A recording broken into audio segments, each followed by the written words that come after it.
오늘 우리에게 허락하신 말씀의 제목은 여호와의 나무라는 제목으로 은혜를 나눕니다. 30년 경력의 나무 의사로 유명한 우종영 작가는 나는 나무처럼 살고 싶다라는 책에서 나무로부터 배운 지혜를 말하고 있습니다. 그는 30년 넘게 나무를 돌보은 나무 의사라고 불리웁니다. 힘겹게 하루하루를 버티는 도심의 아픈 나무들로부터 오래된 고목까지 그의 손을 거쳐 되살아난 나무만 해도 수천 그루입니다. 우종영 작가는 바쁘게 사느라고 놓치고 있는 삶의 지혜를 나무에게 배웠다 이렇게 말합니다.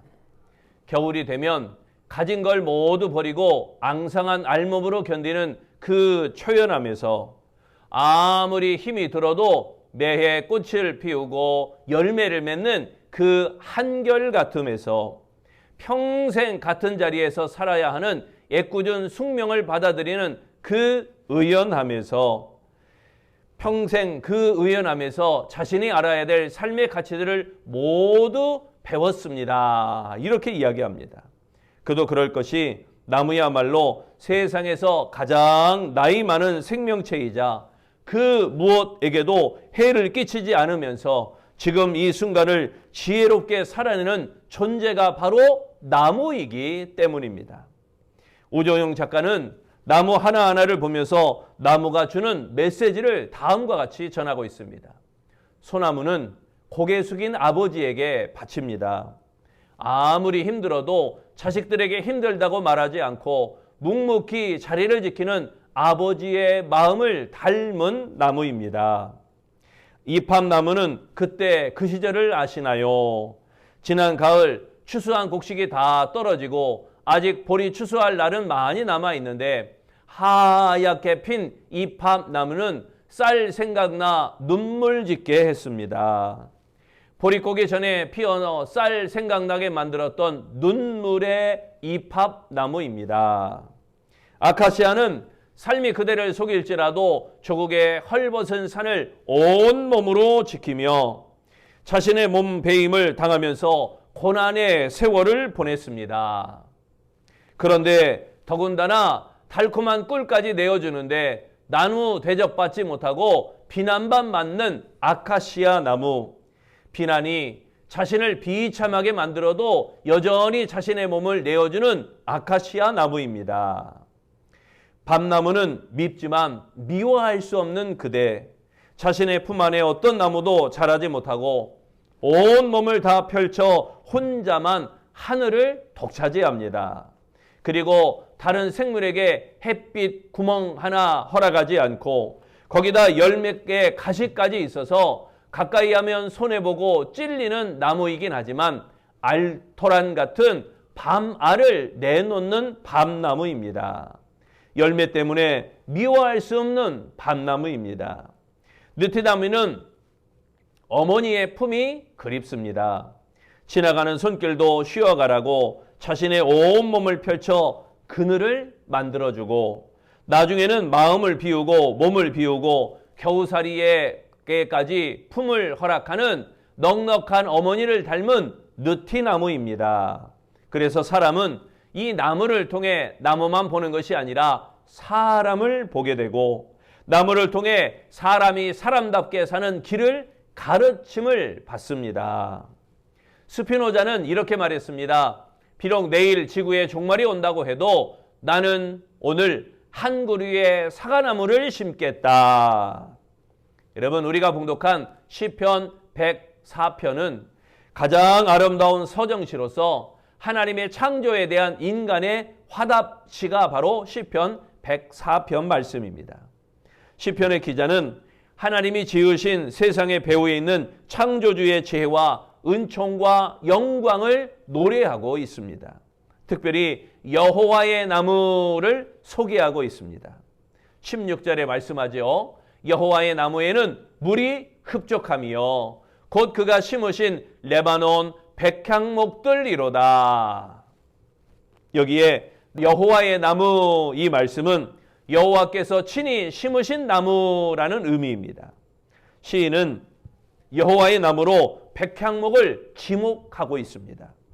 백향목은 높고 건조한 지역에서 자생하는 삼나무과이며 최애 상품으로 인정받는 건축 자재이기도 합니다. 그래서 예루살렘에 성전을 짓거나 아니면 예루살렘에 신전을 지을 때, 하나님께 드리는 예배당을 지을 때 이때 사용하는 기둥이 바로 이 백향목이라고 하는 나무를 가져다가 씁니다.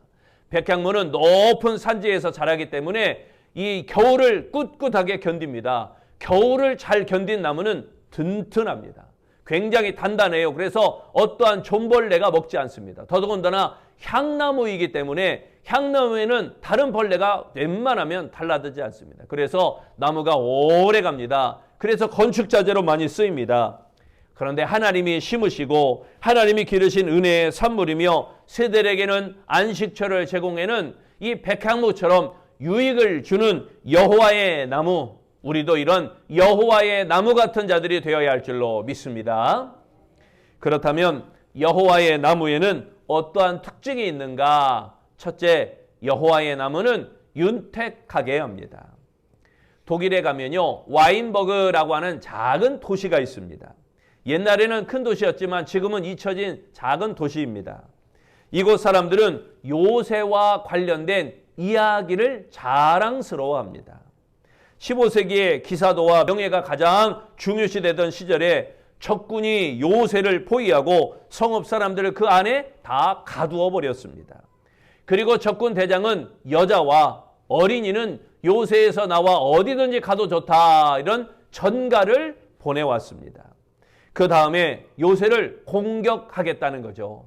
참 인도주의적인 적군입니다. 여자와 어린아이들은 다 살려주겠다는 말이죠. 잠시 협상이 오간 끝에 적군 대장은 여자들이 직접 옮길 수 있는 물건은 조건 없이 하나를 다 가지고 가도 좋다, 이런 조건을 내걸었습니다. 여자들이 직접 옮기는 조건으로 각자 가장 귀한 보물을 갖고 떠나게 해준다고 명예를 걸고, 자기 군인의 명예를 걸고 약속했던 것입니다. 성읍의 여자들이 요새에서 걸어 나오기 시작합니다. 그런데 그때 그 광경을 지켜보던 적군 대장은 깜짝 놀라지 않을 수 없었습니다. 여자들이 저마다 남편을 등에 업고 나왔던 것입니다. 어른 성인 남자는 못 나온다 그랬는데 여자들이 가장 귀중한 보물 하나씩 업고 가지고 나올 수 있다 그러니 여자들이 자기 남편을 다 등에 업고 나오는 겁니다. 아내들이 남편을 그렇게 살렸던 것입니다. 남편의 그 두렵고 떨리는 얼굴을 윤택하게 만들었습니다. 아내들은 남편이 전혀 무겁지 않았습니다. 고귀한 어떤 보물과도 비교할 수 없는 그 남편들이었습니다. 여호와의 나무 같은 사람들은 사람을 살리는 나무입니다. 여호와의 나무 같은 사람들은 이 사람들을 기쁘게 하고 사람들의 힘이 되어주는 나무입니다. 여호와의 나무 같은 사람은 생명을 불어넣게 됩니다. 아무쪼록 여호와의 나무가 되어 윤택하게 하는 우리 아름다운 성도가 되시기를 바랍니다. 15절을 봅니다. 사람의 마음을 기쁘게 하는 포도주와 사람의 얼굴을 윤택하게 하는 기름과 사람의 마음을 힘있게 하는 양식을 주셨도다. 여기에 윤택하게라고 하는 말씀은 거친 얼굴을 빛나게 하다라는 의미입니다. 거친 모래바람과 뜨거운 햇빛으로 얼굴이 거칠어지는 지역에서 기름을 얼굴에 바릅니다. 그러니까 거친 지역에서 그 감람나무 기름, 올리브유죠. 이 올리브유를 얼굴에 바르는 겁니다. 고운 피부를 유지하게 됩니다. 이처럼 거친 얼굴을 빛나게 한다는 것은 하나님이 삶을 윤택하게 만들어주심을 나타내는 것입니다. 얼굴은 마음을 표현하는 거울과 같다라는 말이 있죠. 내가 웃으면 마음도 웃는 것이고 내가 찡그리면 그 마음도 찡그리는 것입니다. 그래서 내가 웃으면 나의 얼굴이 웃는 얼굴이 되고 내가 마음이 속상하고 찡그리면 내 얼굴도 당연히 찡그려져서 속상한 사람이 되는 것입니다. 그러므로 이 여호와의 나무 같은 마음이 기쁘고 얼굴에 기름을 바른 것처럼 윤택하게 하는 것입니다. 가시나무같이 사람들을 찌르며 주변 사람들을 힘들게 하는 삶이 되어서는 결코 안 될 것입니다. 여호와의 나무인 이 백향목 같이 자신도 기쁘고 다른 사람들의 삶을 윤택하게 하는 아름다운 여호와의 나무가 되시기를 축원합니다. 두 번째, 여호와의 나무의 특징은요, 흡족하게 합니다. 가수 임재범 씨의 이야기입니다.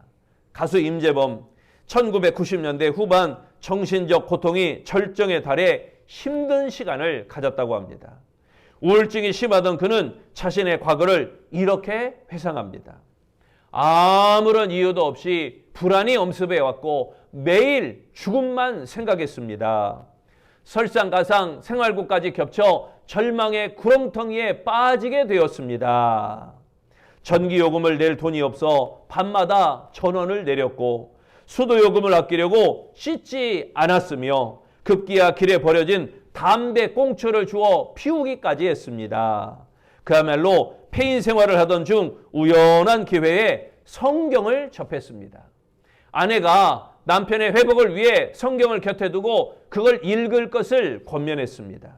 한때 불교에 심취했던 임재범은 아내가 시키는 대로 그 하나님의 말씀 성경을 읽기 시작했습니다. 임재범은 하루 종일 성경을 읽으며 하나님의 말씀에 빠져 살게 되었고 결국 하나님의 평안을 경험하게 되었던 것입니다. 그는 당시 그 은혜를 다음과 같이 고백합니다.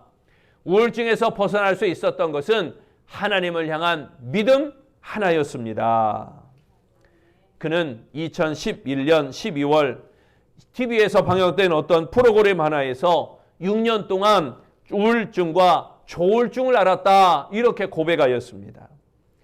인생의 나락에 떨어졌을 때 하나님의 말씀을 붙들어 결국 하나님 안에서 희망을 얻을 수 있었습니다. 하나님이 문제를 해결하시며 그의 마음을, 그의 삶을, 그의 모든 범사를 흡족하게 하셨던 것입니다.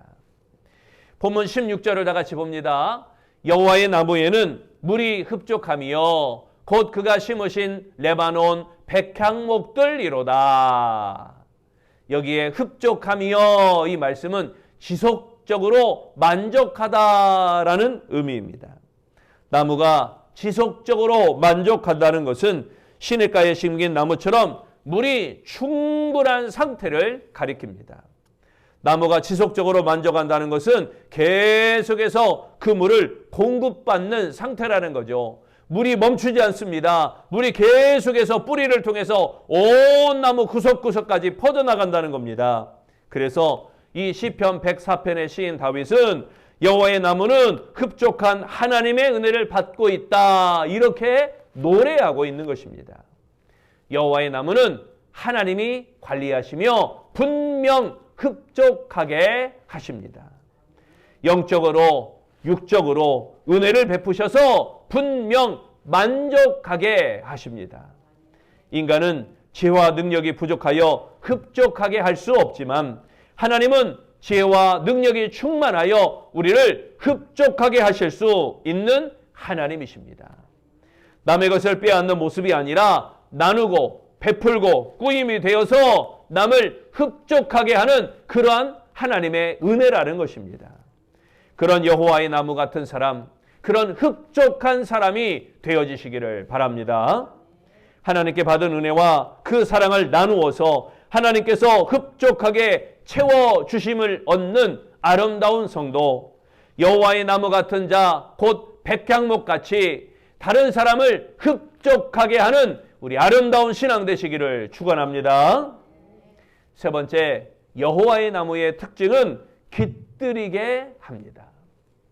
기원전 4세기경 그리스의 피시아스라는 젊은이가 억울한 일에 연루되어서 그만 교수형을 당하게 되었습니다. 연루하신 부모님에게 마지막 인사를 하게 해달라 하고 왕에게 간청을 했습니다. 하지만 사형수를 함부로 풀어줄 수 없기에 왕은 그 간청을 허락하지 않았습니다. 그때 피시아스의 친구 다몬이 왕에게 이렇게 말합니다. 폐하, 제가 친구의 귀환을 보증하겠습니다. 그를 집에 보내주십시오. 그래서 왕이 물었습니다. 만일 피시아스가 돌아오지 않는다면 너는 어떻게 하겠느냐? 예, 친구를 잘못 사귄 죄로 제가 대신 교수형을 받겠습니다. 너는 피시아스를 믿느냐? 예, 그는 제 친구입니다. 왕은 허락하는 조건으로 이 담원을 감옥에 대신 가두었습니다. 그러나 약속한 날이 밝았지만 피시아스는, 담원의 친구 피시아스는 돌아오지 않았습니다. 정오가 가까워오자 담원이 교수대로 끌려가게 됩니다. 친구 대신, 친구도 어차피 억울한 누명이긴 했지만 아무튼 법은 법이기 때문에 이 교수대로 친구 대신 끌려가게 됩니다. 사람들은 우정을 저버린 피시아스를 욕하며 저주했습니다. 그러자 담원이 사람들에게 외쳤습니다. 나의 친구 피시아스를 욕하지 마십시오. 분명 사정이 있을 것입니다. 이제 왕이 교수형 집행을 명령했습니다. 그런데 그때 멀리에서 피시아스가 고함을 치면서 달려왔습니다. 제가 돌아왔습니다. 담원을 풀어주십시오. 서로를 신뢰한 두 사람은 서로 끌어안으며 마지막 작별을 고하였습니다. 이들을 지켜보던 왕은 이 아름다운 우정에 감동하여 자리에서 일어나 외쳤습니다. 피시아스의 죄를 사면하노라. 왕은 명령을 내린 뒤 나직한 혼잣말로 이렇게 말했습니다. 내 모든 것을 다 주더라도 이런 친구를 한번 사귀어 보고 싶구나. 본문 17절을 봅니다. 새들이 그 속에 깃들이며 학은 잣나무로 집을 삼는도다. 여기에 깃들이며 이 말씀은 보금자리를 만들어 깃을들이다라는 의미입니다. 지속적으로 보금자리를 공급해주는 모습을 가리키는 것입니다. 나무는 크기만큼 공헌을 해야 됩니다. 나무는 그 크기만큼 공헌을 해야 됩니다. 누군가를 시원하게 하는 그늘이 되어 주어야 됩니다. 또 작은 새들이 와서 쉴 수 있는 안식처가 되어 주어야 됩니다. 나무만을 위한 것이 아니라 사람과 새들을 위한 나무가 되어야 한다라는 것입니다. 우리도 구원받은 그리스도인으로 하나님이 주신 것으로 자신만을 위한 것이 아니라 하나님이 주신 은혜, 하나님이 주신 믿음, 하나님이 주신 천국, 하나님이 주신 축복, 이 모든 것을 사람들에게, 믿지 않는 모든 자들에게, 그들에게 안식을 주는 여호와의 나무가 되어야 한다는 것입니다. 누군가 깃드는 삶이 되어야 됩니다. 누군가 나를 통하여 안식을 얻고, 누군가 나를 통하여 평안을 얻고, 누군가 나를 통하여 그늘을 삼을 수 있는 그러한 여호와의 나무, 여러분 나누고 베풀고 꾸이는 인생, 그런 아름다운 인생이 되시기를 바랍니다. 사람들을 멀리하고 쫓아내는, 사람들을 어디에서 늘 내보내는 그런 인생이 아니라 사람들로 하여금 나를 찾아오게 하고 나를 만남으로 힘을 얻고 나와 동행하라고 그 사람이 희망을 얻고 나와 그와가 이야기함으로 그 사람이 소망을 얻는 그런 인생이 되어야 한다는 것입니다. 사람을 불안하게 하는 나무가 아니라 사람들에게 평안과 쉼을 주는 백향목같이, 레바논의 백향목같이 아름다운 평안과 쉼이 있는 여호와의 나무가 되시기를 축원합니다. 셀 실버스타인이라는 사람이 아낌없이 주는 나무라고 하는 책을 썼습니다. 그 책에 나오는 이야기입니다. 사과나무와 소년이 있었습니다. 나무와 소년은 언제나 나뭇가지로 그네를 타며 사과도 따먹고 함께 놀았습니다. 세월이 흐르고 소년이 찾아오는 일이 줄어들자 나무는 쓸쓸해졌습니다. 그러던 어느 날 성장한 소년이 찾아왔습니다. 나무는 기뻐하며 예전처럼 자신의 사과를 먹으며 같이 놀자라고 했습니다. 하지만 소년은 난 이제 너무 자라서 사과 같은 걸 먹을 시간이 없다 이렇게 말합니다. 그러자 소년은 나무에서 일하기 위해 돈을 필요하다. 나무에게 나는 일하기 위해 돈이 필요하다라고 했습니다. 그러자 나무는 자신의 사과를 가져가라 이렇게 말했습니다. 소년은 사과를 가져다가 팔아서 돈을 얻었습니다. 더 자라서 어른이 된 소년이 찾아오자 나무는 예전처럼 가시에 매달려 그네 타기를 하며 놀자 이렇게 말했습니다. 그러나 소녀는 너무 커버려서 그네 타기를 하기엔 너무 무겁다 이렇게 말했습니다. 이제 소녀는 결혼하려면 집이 필요하다 이렇게 나무에게 말했습니다. 그러자 나무는 자신의 가지를 베어서 집을 지으라 이렇게 말하는 겁니다. 어른이 된 소녀는 나무 가지를 가져가서 집을 지었습니다. 더 나이가 든 소년이 찾아와 이번에는 멀리 떠나서 살고 싶다 이렇게 말했습니다. 나무는 자신의 몸통을 베어 배를 만들어라 이렇게 말했습니다. 어른이 된 소년은 나무의 몸통을 베어 배를 만들어 멀리 떠났습니다. 오랜 시간이 지나 소년은 이제 노인이 되어 돌아왔습니다. 그리고 나무에서 쉴 곳이 필요하다 이렇게 말하는 겁니다. 나무는 이제 나에게 남은 건 밑동밖에 없으니 와서 그루터기에서 앉아서 앉으라 라고 말했습니다. 노인은 그루터기에 걸터 앉았습니다. 나무는 처음부터 끝까지 행복했습니다. 아낌없이 모든 것을 줄 수 있어서 이 나무는 행복했습니다. 여러분, 서로에게 필요한 여호와의 나무 같은 사람이 되시기를 바랍니다. 예수님께서 죄인까지 사랑하신 것 같이 우리도 그렇게 사랑할 수 있어야 됩니다. 크고 작은 새들이 찾아와 깃드는 나무처럼 사람들에게 편안함을 줄 수 있는, 안식을 줄 수 있는, 기쁨을 줄 수 있는, 쉼을 줄 수 있는 그런 사람이 되어야 됩니다. 아낌없이 주는 나무가 되시기를 바랍니다. 그러나 사람을 힘들게 하고 쫓아내면 가시나무 같은 그런 사람 되지 말고 안식을 주는 여호와의 나무 같은 교회, 평안을 주는 여호와의 나무 같은 성도, 복 있는 교회, 복 있는 성도가 되어야 할 줄로 믿습니다. 부디 다른 사람을 윤택하게 하는 여호와의 나무가 되시기를 바랍니다. 또한 다른 사람을 흡족하게 하는 여호와의 나무가 되시기를 바랍니다. 또한 다른 사람을 편안히 깃들 수 있는 여호와의 나무가 되시기를 바랍니다. 여호와의 나무 같은 교회, 여호와의 나무 같은 성도, 우리 아름다운 교회, 아름다운 성도 되시기를 축원합니다. 기도하겠습니다. 주님, 나무처럼 아낌없이 열매를 내어놓고 나무처럼 아낌없이 가지도 내어놓고 나무처럼 아낌없이 모든 것을 내어놓을 수 있는 하나님의 사람 되기를 원합니다.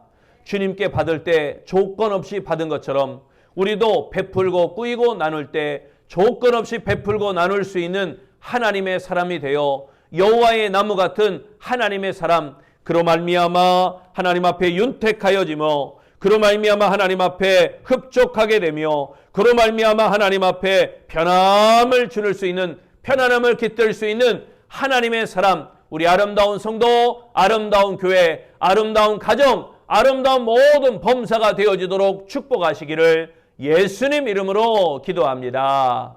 아멘.